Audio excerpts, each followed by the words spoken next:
잡채를 잡채 소스만 넣고도 잡채를 만들 수 있다고 해서 여러 가지로 테스트를 해서 만들어 봤어요. 1단계 시금치 한 단을 데쳐서 물기를 짜고 잡채 소스 한 티스푼과 다진 마늘에 참기름, 배운 사람은 참깨까지 넣어서 조물조물 무쳐내면 맛은 뭐 그럭저럭 나는데 꼭 이렇게까지 해야 되나? 하는 시금치 나물이 완성됩니다.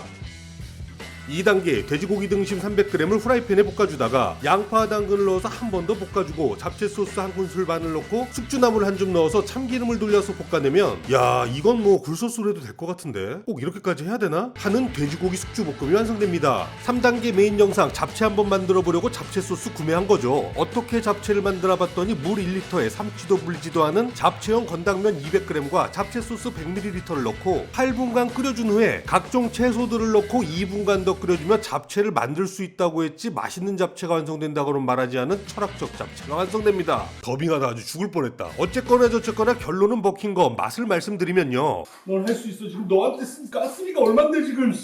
하나라고. 그래서 준비했어요. 썰맨의 순간 잡채 레시피. 당면을 감당할 수 있을 만큼 준비해주세요. 참고로 포장지에 쓰여있는 칼로리 보고 가시고요. 감당할 수 있겠어? 미온수에 당면을 감당할 수 있는 양을 넣고 1시간 이상 불려주세요. 프라이팬에 식용유를 두르고 다진 마늘을 조금 넣어준 뒤 진간장 2큰술을 넣고 졸여줌과 동시에 잡채용 돼지고기 등심 300g을 넣고 볶아주다가 양파 한 줌, 당근 조금, 피망과 느타리버섯을 넣고 형편이 괜찮다면 목이버섯까지 넣어서 한 소끔 볶아주세요. 채소가 50% 정도 익었을 때 감당할 수 있는 만큼의 양의 불린 당면을 넣고 볶다가 굴소스 한 큰술을 크게 넣고 볶아주세요. 이때 드라이해지는 느낌이 들면 쭈시하게 물을 조금 넣어서 중약불로 볶아주시고요. 당면이 익었다 싶으면 참기름 한 큰술과 고추기름 한 큰술, 배운 사람의 정석 참깨까지 넣어주면 끝난 겁니다. 이게 뭐라고? 잡채 요리도 아닙니다. 오늘의 결론, 썰맨이 만든 잡채로 한상 내오거라.